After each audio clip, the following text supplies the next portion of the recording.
Welcome back. So many stocks to discuss. So without wasting any time, let's get our entire research team in. Yesterday, post-market hours, in fact, around 4:30, we were talking about this Vedanta and the fact that Foxconn has decided that they won't move forward on the deal with Vedanta. But, what do you see as the impact? I think a lot of people saw this coming as well, right? Well, that's right, Sonia. It was reported, and now, in fact, it's official that Foxconn has said they will not move forward on the joint venture with Vedanta Limited. But Vedanta, I reached out to them, and they are reiterating that they're fully committed to the semiconductor fab project, and they have lined up other partners to set up India's first foundry. Now, they also go on to add that they have the license for production-grade technology for 40 nm, and they'll shortly acquire a license for production-grade 28 nm. Now, this is going to be important because we know that when this JV was announced, they were talking about a 19 billion to around 20 billion capex. Now, how do they fund that is going to be very, very important. So, the key factors that we'll be tracking is what is the total capex lined up for this? Who's the new partner that they're looking at? And will this increase the leverage on Vedanta's books? If yes, by how much? Yesterday, the stock didn't really react. You'd expect it to react negatively. So maybe the street is sensing that they have a backup plan. And that's why yesterday the stock was as flat as can be. But this has come as a bit of a dent to Vedanta's, plans. Let's see how this goes. But otherwise, a bit of a pullback for the stock, I think. Okay, well, the other stock that we are watching this morning is CarTrade. Now, the company is in focus. It made an acquisition yesterday. It bought OLX India's auto business, Sobek Auto, for 537 crores. Now, OLX India, as we know, OLX globally has been looking to, get rid of or move out of their auto business across the world. And they were looking to sell their auto business in India as well. And now CarTrade has bought that. Sobek Auto runs an automotive digital platform and a classified internet business. So it's pretty much the same business that CarTrade does. It will bring synergistic advantages to CarTrade. Now, if you look at the turnover as well of Sobek Auto, in the last 3 years, the turnover has gone from 550 crores in FY20 all the way to 1110 crores in FY22. So it's been a pretty steady business that they're growing. And I'm going with green for CarTrade today. Okay, some more stocks on my list. One of them is Nazara Technology. And that's because the company yesterday in a board meet has announced a fundraise. They're looking to raise a maximum of 750 crore. Remember, Nazara Tech has also been very acquisitive across its various lines of business, particularly their sports subsidiary Nodwin. In fact, for the Nodwin business, in May, the company had announced a fundraise of 230 crore. And even the cash on the books, because it generates cash. It may not generate big profits, but it is, cash generative business. The company's cash on the books is 628 crore as of Q4. And now they're looking to raise another 750 crore rupees. I suspect it would be for acquisitions. Tata Communications is the other one that we're looking at. The board approved the acquisition of the remaining ownership in Oasis Smart SIM Europe, SAS. It's a French-based company. It was already a subsidiary of Tata Communication. They had a 58% stake. From 58%, now they will be holding a 100% stake. And the total amount that they will be paying for increasing their stake and, to 100% will be $12 million. So that's a little less than about 100 odd crore rupees. Okay, well, there's a lot of developments in the defense space, and Parikshit, my colleague, has been tracking a lot of them. The sources say that the Defense Procurement Board has approved a proposal to buy 26 Rafale fighters for the Indian Navy, and there is a proposal to also acquire some submarines. Parikshit is joining us to talk about that, and of course, we'll tell you about the stocks that could be in focus. Parikshit, morning. Well, yes, Mazagon dock will be in focus. Remember, the U.S. had signed a Navy repair agreement with Mazagon dock. So, again, now we will see an agreement during the Prime Minister's visit where a deal for 3 submarines, 3 Scorpion submarines is likely to be signed, and these will be manufactured by Mazagon Dock Limited. Now, this is a continuing order because earlier also submarines in the same class have been manufactured by MDL. The bigger deal, of course, will be the deal for 26 Rafale marine aircraft. Remember, the Navy has been considering both Boeing and Dassault Aviation for its fighter jet program. They want to acquire 26 fighter jets, and we believe that the Defense Procurement Board has given an initial nod to the acquisition of 26 Rafale jets, 22 fighters, and 4 trainer aircraft. There will be a final meeting on this on 13th. And this deal could finally go through during the Prime Minister's visit. The Prime Minister's visit to France will be heavy on defense.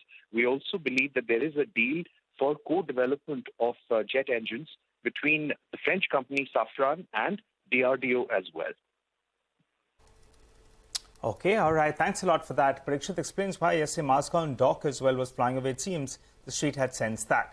Well, Sonal joins us to tell us about chemical stocks. Sonal, some global companies, they're cutting their guidance out there. Could weigh on Indian-listed companies as well? Oh, yes, it would, because that is something that has been impacting chemical stocks in general as well. Demand has been lower, and generally prices have also been coming down. Two global companies, they have cut their guidance. One of them is FMC, which is an agrochemical company. They have cut their, or guided for a weak Q2. They said there has been abrupt and unprecedented reductions in channel inventory by customers in North America, Latin America and EMEA, and this has materially impacted volumes for the quarter as well. In fact, they've cut their revenue guidance to $1 to $1.03 billion versus $1.4 to $1.48 billion for the financial year.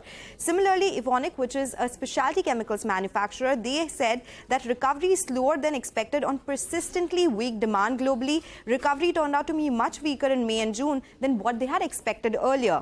On the back of this, Centrum says that Indian chemical companies will experience an export challenge for FY24, something that we've been seeing in their numbers as well. This will impact earnings materially, and that's why both chemicals and agrochemical companies, especially on the export side, will be in focus. Thank you very much for that. Now let's get to Vivek for some more stocks which are in the news. Well, good morning. Quite a few stocks to keep on your radar on the back of news flow. First on our list, McLeod Russell, the debt-laden company, has been undertaking various initiatives to go ahead and reduce debt. So now what the company has done is it's gone ahead and entered into an exclusivity agreement with Carbon Resources. This particular company also has a stake as far as McLeod Russell is concerned. So what the company is looking to do is it's looking to monetize select assets. The company says that it will use the proceeds of this particular monetization to go ahead and offer a one-time settlement to its lenders. Talking about PCBL, Phillips Carbon, now this particular company has gone ahead and commissioned the first phase of the specialty expansions program that it had in Mundra. This particular expansion has a capacity of almost 20,000 metric tons, so significant addition as far as the company's capacity is concerned after this commissioning. Watch out for Sangmi Movers. The order wins continue for this particular name. Company has received work orders of over 150 crores. This is from various independent power producers, and the contracts are for an 18-month duration. And lastly, APL Apollo, watch out for this particular name. Some green is expected on the stock. The company has been granted incentives worth almost 500 crores from the State Investment Promotion Board of Chhattisgarh. These incentives pertain to stamp duty relaxation, electricity duty exemption, as well as transport subsidies that the company is expecting to receive. All right, thanks a lot for that, Vivek. So a handful of stocks that we're looking at this morning, in case you missed out on any of them.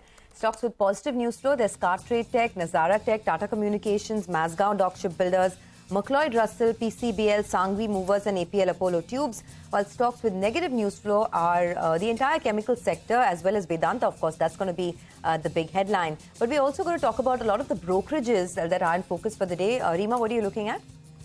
Let me start with the JP Morgan report. We know they've been negative on the technology space. They've come out with another report on the ER&D companies. The ER&D companies are L&T Technology, Persistent, KPIT and Tata Elxsi, and they reiterate that the slowdown in ER&D spending is structural and not cyclical, which means growth will revert back to the long-term average growth rates. What we've seen right now, this bump in the last couple of years, will not last. The structural slowdown in spends makes the current valuation super rich, which is why they're underweight across the board. On L&T Tech, their target price is 2,500. On Persistent, it's 4,100. On KPIT Tech, target price is for 540, and on Tata Elxsi, it's 4,500. Bharti Airtel should also be on your radar. Now, CLSA has written a note on India's cloud market. They're saying India's cloud market today is $6 billion. It's likely to triple in 5 years to $17.8 billion.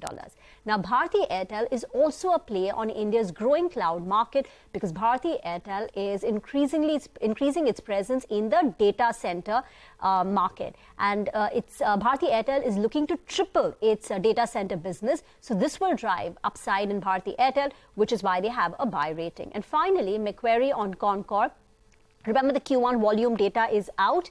They believe it's come in slightly lower than what the street was anticipating. Weak export and import handling volume partially offset by an inline domestic business performance, but Q1 a bit subdued. They have a neutral rating, target price of 620. So that sums up the brokerage calls for the day. Get into a break. On the other side, we'll be joined by our market expert Ajay Bodke to discuss some fundamental stock analysis.